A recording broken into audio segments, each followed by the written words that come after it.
And sometimes we're on Brighton Pier, which is always good. That was a good one. It's the October half term. Yes, all the children, and yeah, you managed to get some great places. I think we did some at Mickland Priory. I'm not sure. Yes, we did. Yeah. And that one looks like it was on a boat. Senlac. My gosh, I don't remember that. It's actually got Senlac written on the back. Yes, there. that was a Senlac. Yeah. Yeah. Whatever happened to that? You got onto the boat. Wow. That's pretty phenomenal. Yes, here we've got Oxford on this one, and that's 1982. So you've got Lewes and Oxford as little maps at the back here. But yes, so what we would do is when we were sort of spotting models, potential models, particularly children. So it's tricky. Well, we were doing it. I know it's always a bit predatory, isn't it? But we weren't. No, we weren't really seriously. But we were, as designers, we would do, you know, children's dresses or little trousers or what have you. And of course, there was a creche down below, and there were various people who had children. I mean, you say, well, could you bring little Johnny in? And we could, because is he a 2 or a 1? And we get them in. And we said, could we take a Polaroid? And we would take a Polaroid, and we'd ask them, obviously, would you mind? And they didn't mind. And if the child was quite relaxed, and we'd say, well, could you come back? Do you want to have another go at it? And we could have you in as a model. So that's how we spotted people, really, wasn't it? And we just, you know, people's children that came in who were the right size to fit in all these samples. And there's a whole lot of them. And oddly, I often meet some of the models who are all about 6'6" now, and look down and I say, gosh, I remember you. You were about 3 size, you know. I mean, everyone thinks of it very fondly, which is really, really nice. And I think that's, I think that the whole ethos really was this sort of great family of people working jolly hard. But that never does anybody any harm. And I certainly enjoyed it. I was there for 10 years, and it was extremely interesting.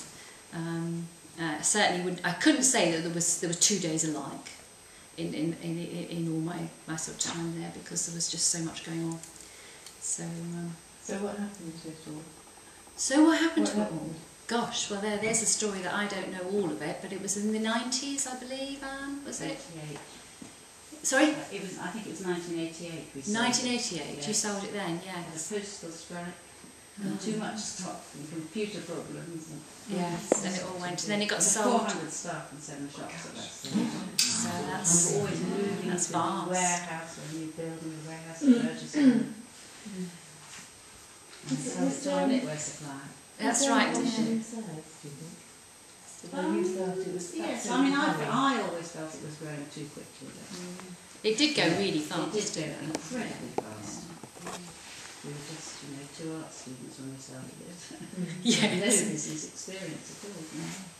So But it just happened. Who bought it? Did they carry on?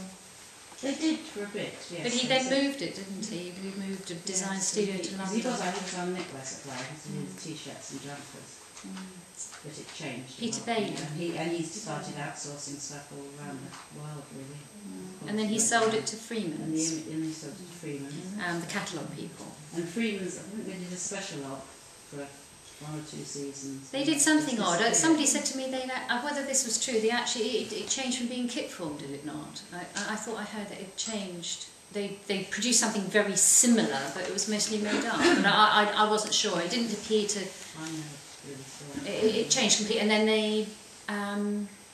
they stopped. They just stopped. They ceased trading on it, didn't they? The name. And I think it was a difficult time that in the 80s. Yeah. Very difficult. And then the guy who bought it off us thought retail was the answer. It was easy to mail order, and I think got 10 more shops very quickly, just as the whole retail thing was going down. Yeah. So it wasn't really the right thing to do. So that was into the sort of early 90s, really. And you're talking about recession in any case, and then literally it sort of lay dormant. Really, nobody used the name for a long time until Kay bought it fairly recently, about 2-3 years ago, something like that. I think it was. And she's taking it round. She does a lot of shows, actually. The lady is doing this particular one, and she works jolly hard, actually, taking it around the country, telling people that she's doing it. And I was actually up in Olympia a couple of years ago, daughter and I ran a small business, and we were up there like the spirit of Christmas. And Kay came and found us. Kay Myles, who owns Clothkits, and she made herself known to us. So I said, well, I'll come and see your stall later on, and when we got the moment, I wandered down. And whilst there, I don't know how many people came up and just said, is this really Clothkits back again? It was like, you know, oh my gosh, you know, wow! But they just got so excited by it. But are the buyers now of the age who've just grown older, as Clothkits have, or are they the children? They may well be. They may well be, and they are. I mean, if you go on the internet and tap in Clothkits, you'll get all sorts of blogs up of people. Because I mean, it was waxing on about it. It was such a particular thing at a particular time. Sort of grown-up hippies wearing nice clothes, wasn't it, for their children? Yes, I think there is. And such a niche. Yeah. At a particular time that we all remember so fondly. Yes. What was the best-selling item? Oh gosh, there's loads of different ones out. There was loads, wasn't there? Probably socks. Probably, yeah, something, yeah. But actual kits, I suppose, it's quite hard to tell, really. Yes, the little jerkins. Yes. Very well. Yes, they used to do little, tiny, just little waistcoat things that were just, we call them jerkins, but they had a fur lining. No, I remember them. And I believe my mother's still got two in her wardrobe somewhere. Oh, there's one out there, look! My God!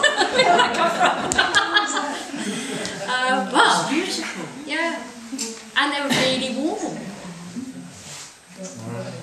But do you think the present company, with this lack of sewing, do you think they will be able to make a business out of cutting things up and stitching them together? I hope so. They also sell them made up. They have Clothkits couture. They do. They give them to grannies. Yeah. People are interested. I mean, it is a bit sad. I mean, I always felt that actually if you produce, I mean, that's probably too complicated, the doll itself for most people, well, young children to make, but I actually always felt that it would have been really nice to have done a kit that you could have marketed to schools and got young girls or boys, you know, sewing. But of course, schools just aren't doing that anymore. So how are you going to do it, really? It's a great shame. And yeah, I know, I mean, personally, I've got customers who come and they bring their daughters along and they get terribly excited when they... I can always tell when a little girl's excited about fabric. She goes completely sort of different when she comes into my studio, and she'll keep touching fabric and doing things like that. And I have to send them away with bundles of fabric because you could see they're desperate for a piece of fabric. I mean, and some children just don't get it. I mean, my daughter's got 3 children, and there's a baby twins, a boy and a girl. They're not quite 2. And I was over there recently, and we were chopping up some bits and pieces for some work that we were trying to produce, and there was odd little scraps of fabric. And I gave a tiny scrap of the fabric to the boy twin, Dexter, and he just looked at it, and it just went over his shoulder. And the girl twin, Emily, came along, and I gave her the fabric, and then she was like, oh. And she walked off with it. It was right up in her face, and I thought, she's got it. So it is interesting. I mean, and I'm not just saying that's a particularly male-female thing, because it isn't necessarily so, but it is quite interesting, the reaction to something like that.